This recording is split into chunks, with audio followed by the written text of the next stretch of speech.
0500 hours, Yellow Sea.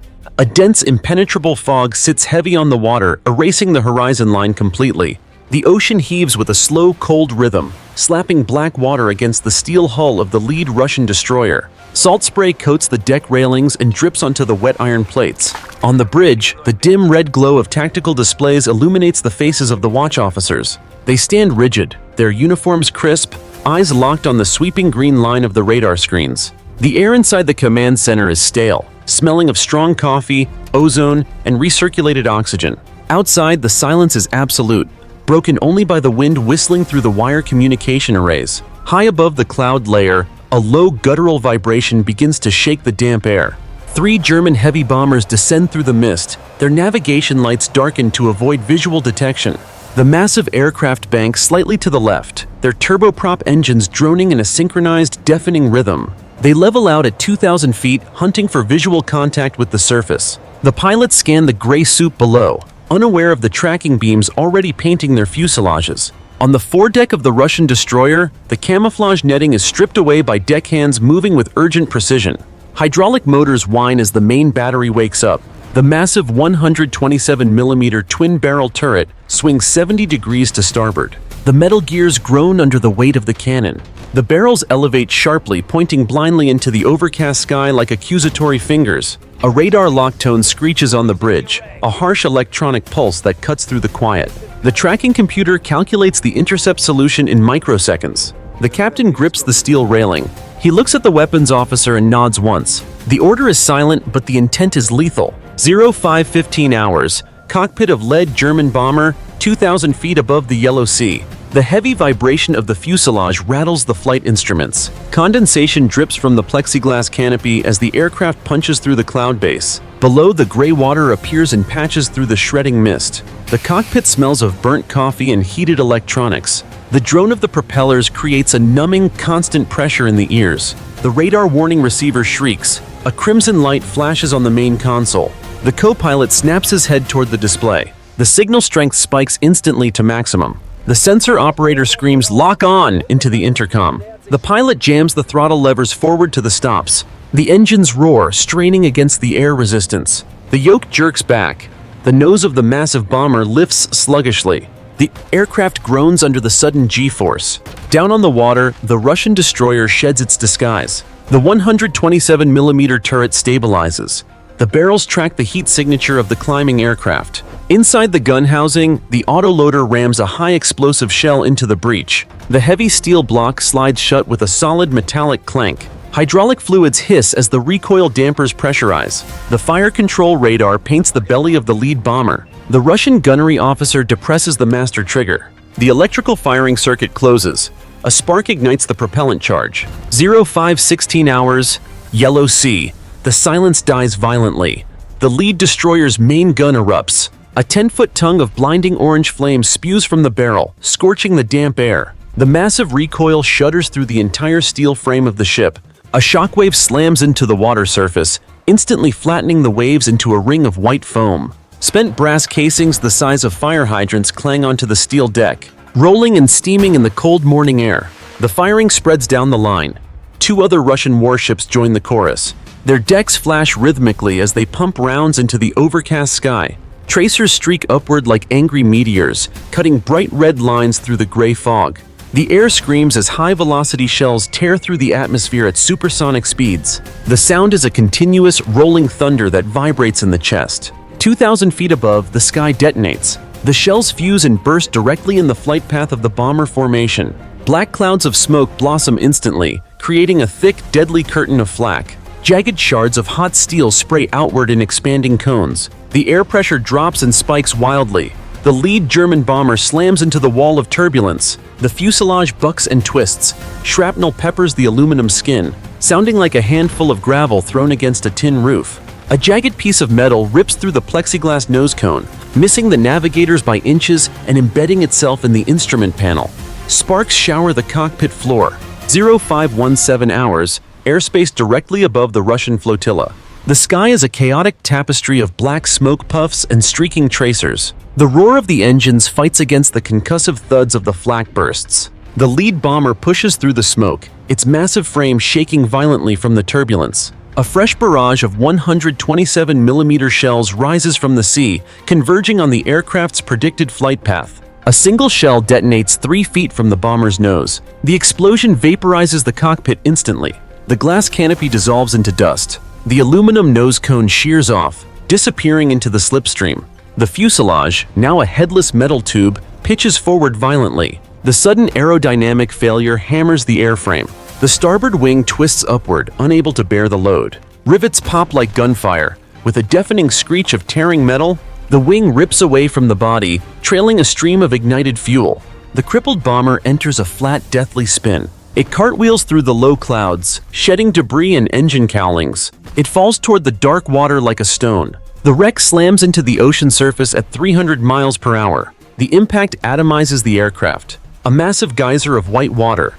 Oil and metal debris shoots 300 feet into the air. The shockwave ripples outward, rocking the Russian ships below. 0518 hours. Airspace over the kill zone. The shockwave from the crash dissipates, leaving a hole in the fog layer. The formation shatters. The 2 surviving German bombers peel away from the burning debris field. They bank violently, one braking hard left, the other snapping to the right. The pilots push the throttles through the safety gates. The turboprop engines whine at maximum RPM, the propellers biting into the thin air as the heavy aircraft struggle to gain altitude. The wings flex under the immense strain of the evasive maneuver. Countermeasures deploy. Hundreds of magnesium flares shoot from the tail sections of the fleeing aircraft. They ignite instantly, burning with a blinding white intensity hotter than the sun. The decoys drift downward on small parachutes, creating a confusing curtain of heat sources against the cold gray sky. They pop and sizzle, leaving corkscrews of white smoke in the wake of the bombers. On the Russian decks, the fire control radars ignore the bait. The electronic eyes remain locked on the massive, slow-moving metal fuselages. The turrets rotate rapidly, the gears grinding with a mechanical scream as they chase the diverging targets. The barrels elevate again. The loaders cycle fresh rounds into the breaches. The rhythm of the bombardment changes from a synchronized volley to independent rapid fire. The air fills with the sharp, cracking sound of high-velocity artillery chasing the desperate aircraft. 0520 hours, Russian destroyer gun deck. The atmosphere is choked with acrid yellow smoke. The heat from the barrels distorts the air, creating shimmering waves above the steel housings. The automated turrets swivel with robotic jerks, correcting their aim. The hydraulic servos whine at a high pitch as the heavy guns split their focus. One battery tracks the bomber banking left. The other hunts the target climbing right. Spent shell casings pile up on the deck plates, clinking together like massive chimes. The firing tempo increases to a frenzy. The guns cough fire in rapid succession. The shells scream upward, invisible until they reach their terminal phase. These are not impact rounds. They are proximity fused. They sense the metal skin of the German aircraft and detonate early. The sky around the retreating bombers turns into a minefield of exploding flak. Black puffs of smoke materialize instantly, hundreds of feet apart, bracketing the aircraft. The shockwaves hammer the fuselages from all sides. The planes bounce violently in the air, dropping dozens of feet with each concussion before the pilots wrestle them back level. Jagged glowing metal tears through the clouds. Shrapnel scours the aluminum skin of the wings, stripping away paint and leaving bright silver scars. The sound of the explosions drowns out the roar of the engines. The air itself becomes a weapon, churning and turbulent, threatening to swat the bombers out of the sky.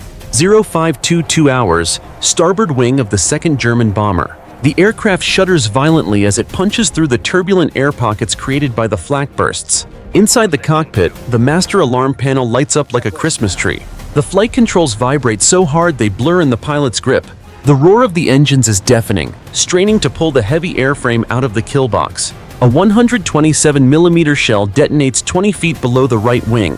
It sends a jagged fan of superheated steel slicing upward. The shrapnel tears through the aluminum engine cowling like paper.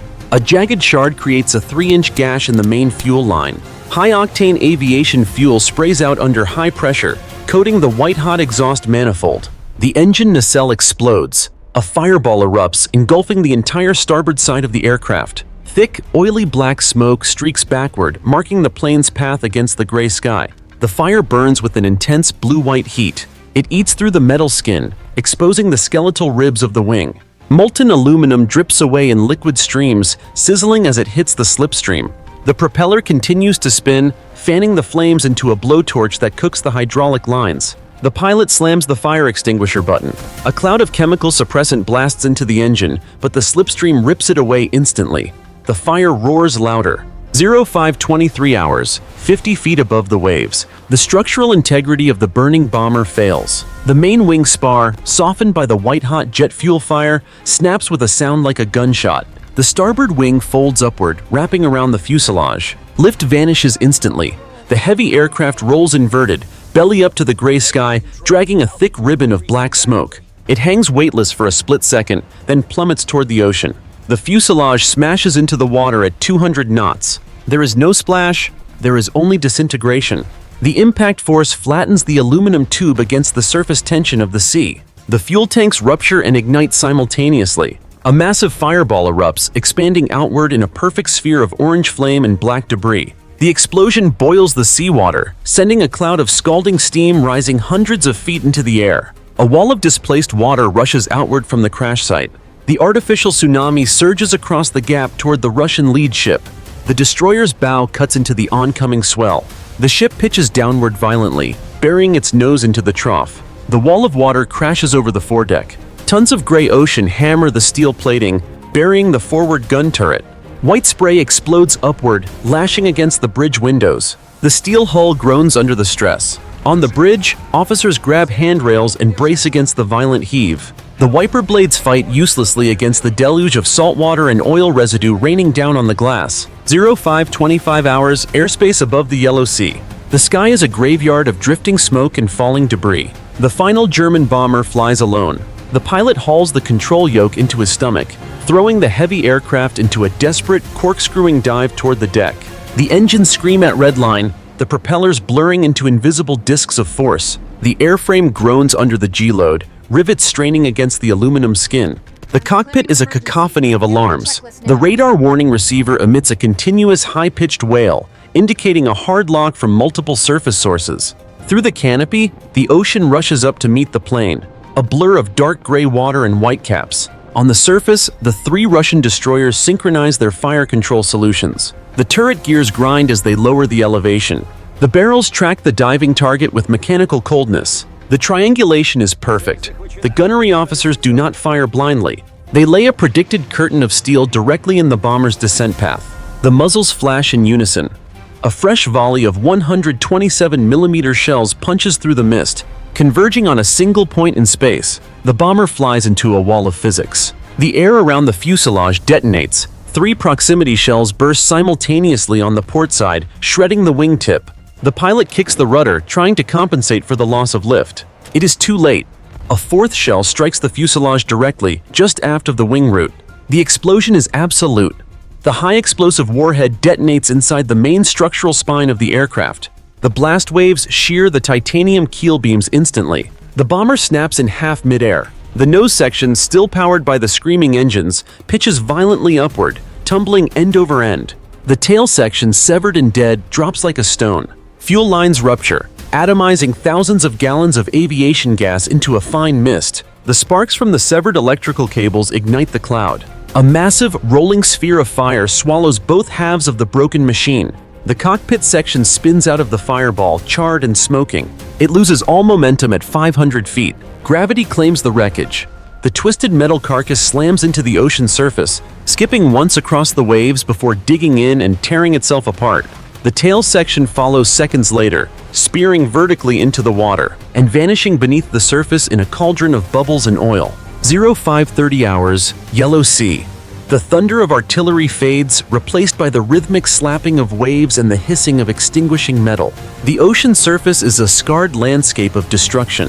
Thick black oil slicks spread across the swells, suppressing the whitecaps.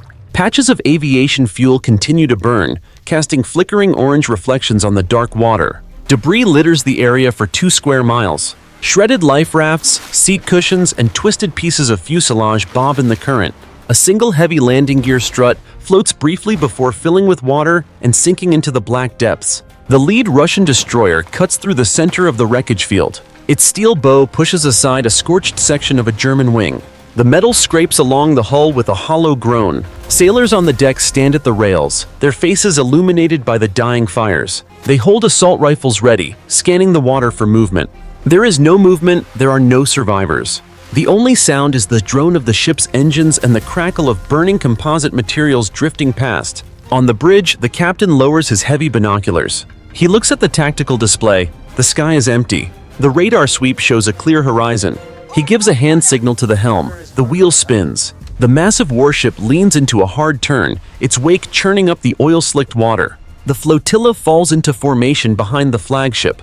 They increase speed, their gray hulls blending perfectly with the returning fog bank. Within minutes, the shapes dissolve into the mist. The ocean is empty again, leaving only the smell of burnt fuel and wet iron to mark the grave.